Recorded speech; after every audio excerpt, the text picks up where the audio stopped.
This is episode 64 of Standing Out. Standing Out is a remarkable interview-style podcast with the intention to highlight women and men making outstanding contributions in their field. This podcast is generously sponsored by Think Global.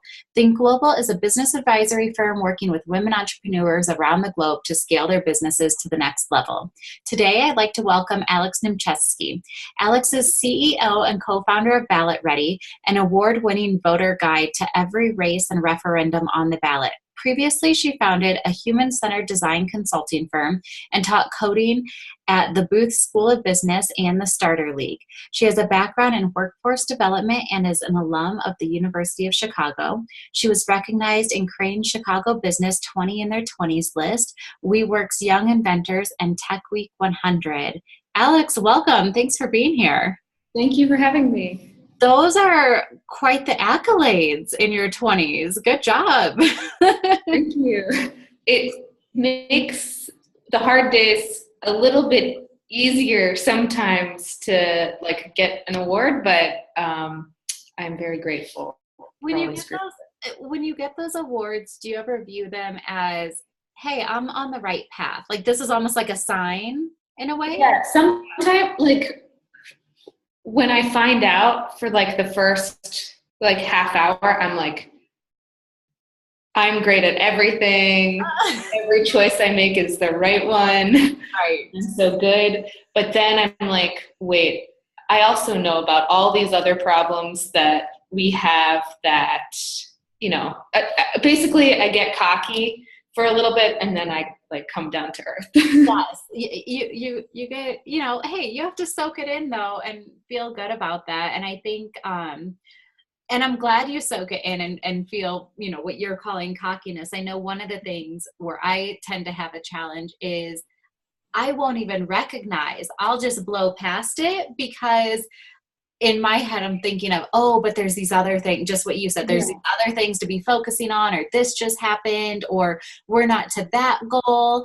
And so I forget to soak that in and celebrate that. So, hey, take 30 minutes. I know. I think I do try to make a conscious effort to enjoy a win or when we get something done and it goes really well.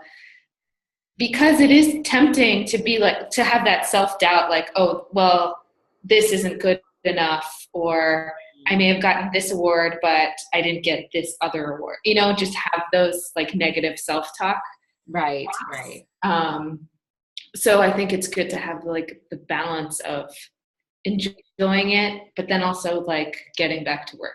Sure, of course. How'd you get started in coding?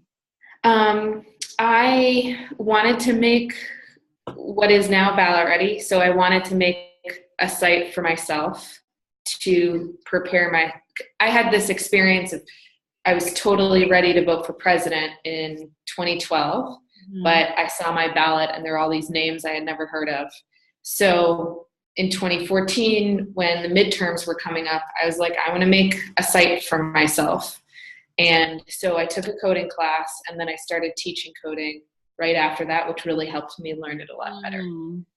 But it was just because I wanted to make this tool for myself.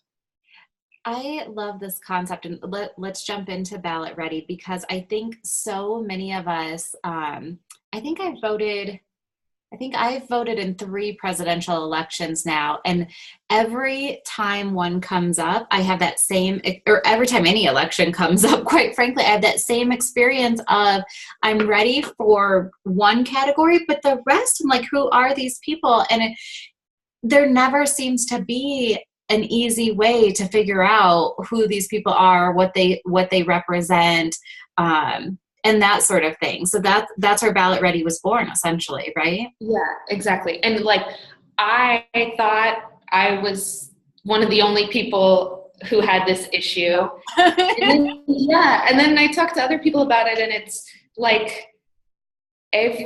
I've yet to meet a person who's totally prepared every time they vote. And this includes political science professors, political reporters who admit to guessing and leaving stuff blank.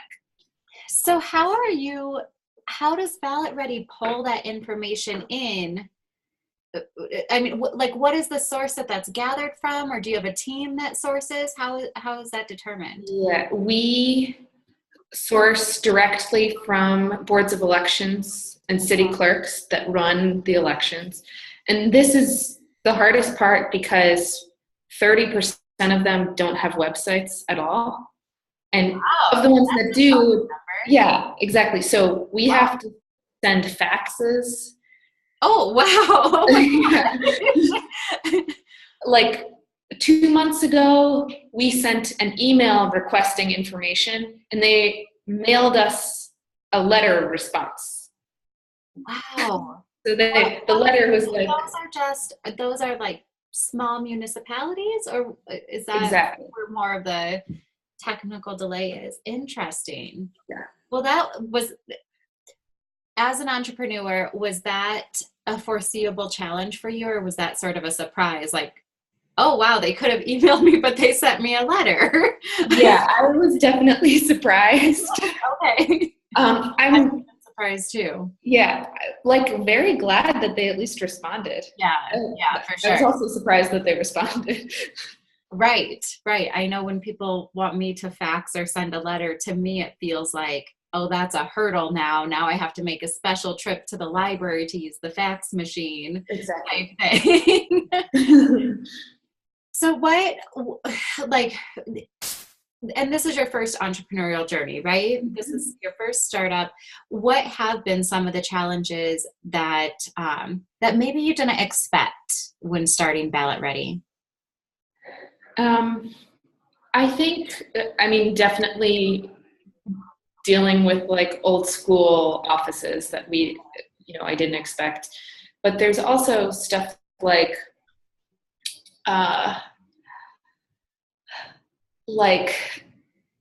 feeling what it means to be a leader. I had an experience where I was working on a contract and talking to our lawyer, and I felt anxious that I should have known more about the contract, like when I was talking to the partner we want to work with. And then I was like, wait a second, I'm not a lawyer. I shouldn't actually know more. I mean, it will be great. Now I know more than I knew when we started this thing. But for me, the challenge of like, I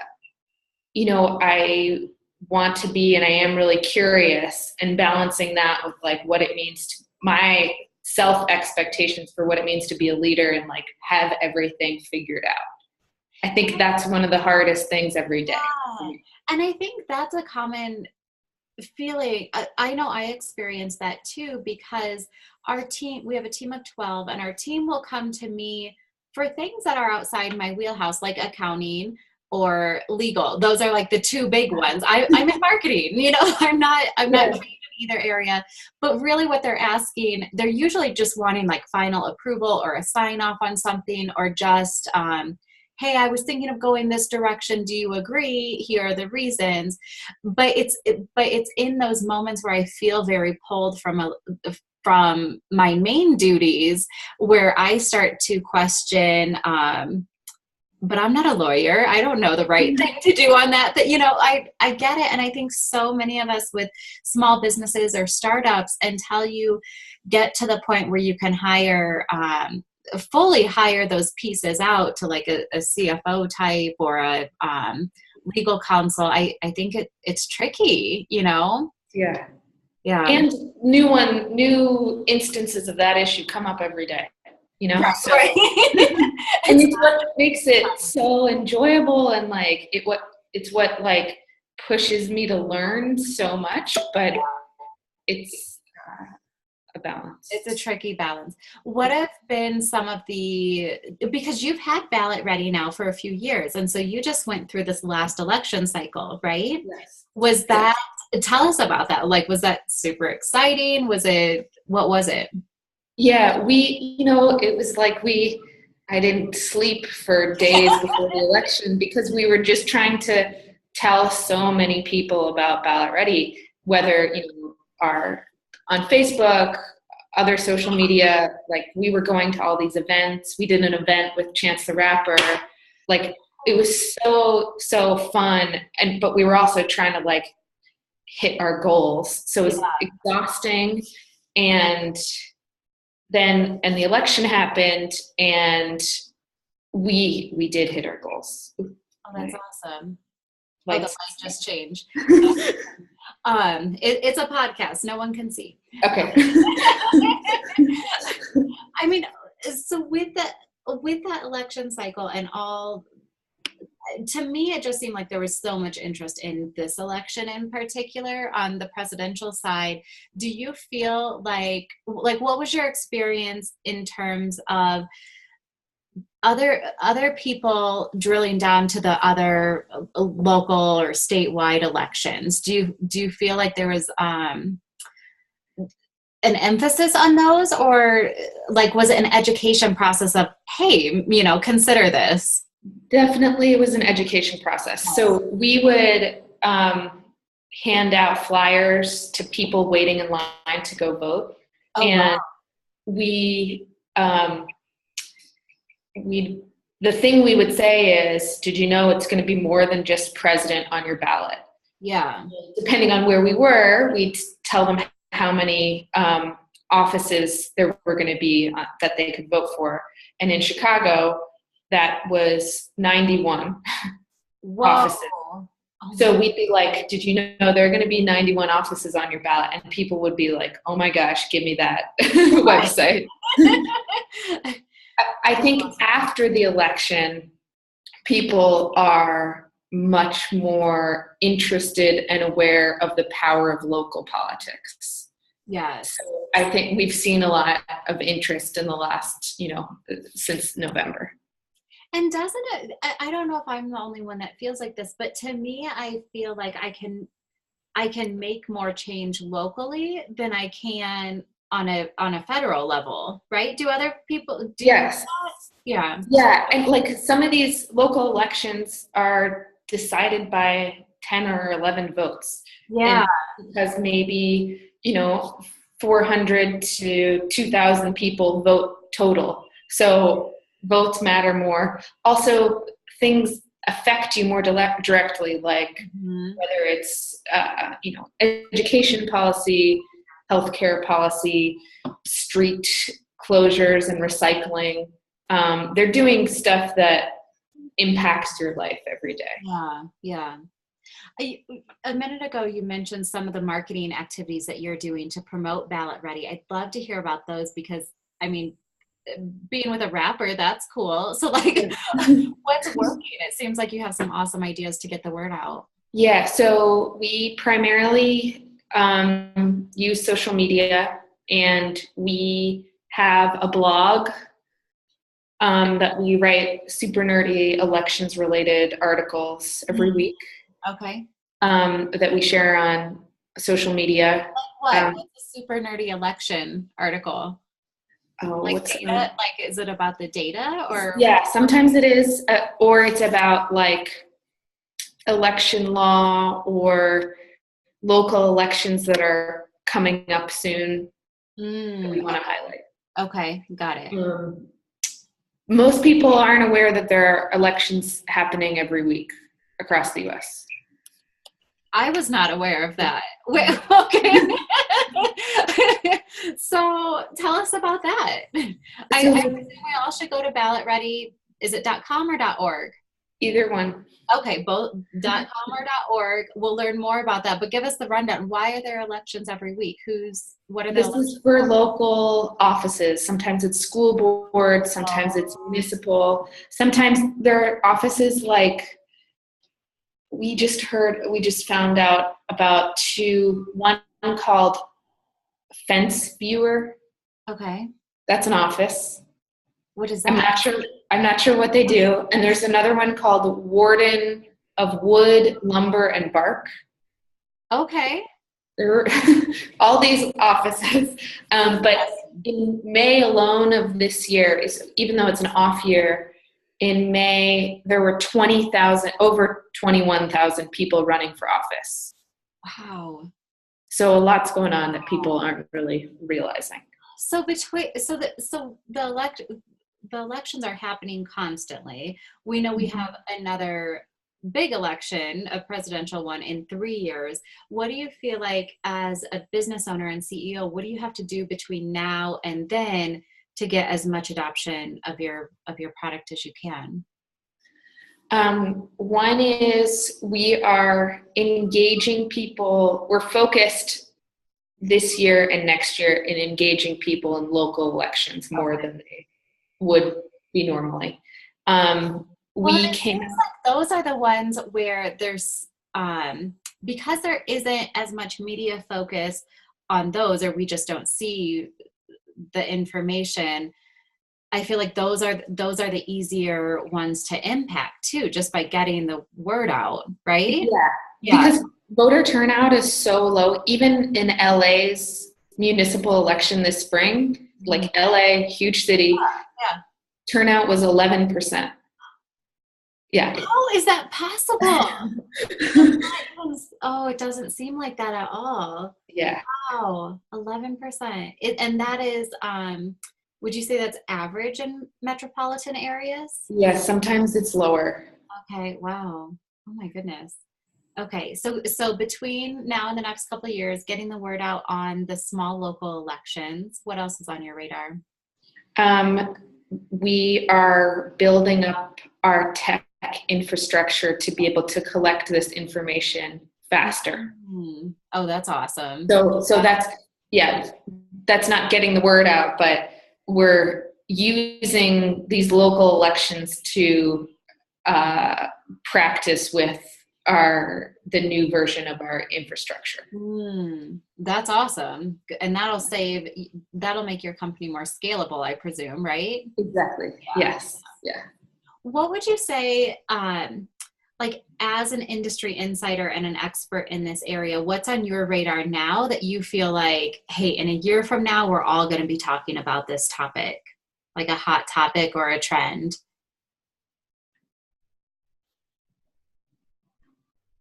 I think the fact that people are so much more interested in elections, elected officials below president, I hope voter turnout is going to go up next year during the midterms. And I think people are going to be not only turning out more in local races, but paying more attention to their local elected officials, going to more of the town halls. We've already seen that. Calling them more. We've already seen that. I think that's going to continue because as people get a better narrative of what their elected officials do, they tend to become more engaged and it sticks. Yeah.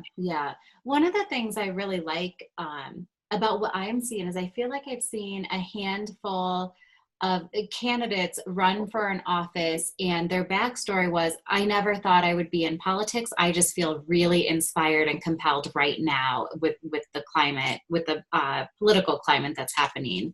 And I think that's a really cool movement or trend too. Yeah, I think from partners we've worked with and we are working with, we've seen more people are definitely interested in running for office than were before. And there are a lot of uncontested races.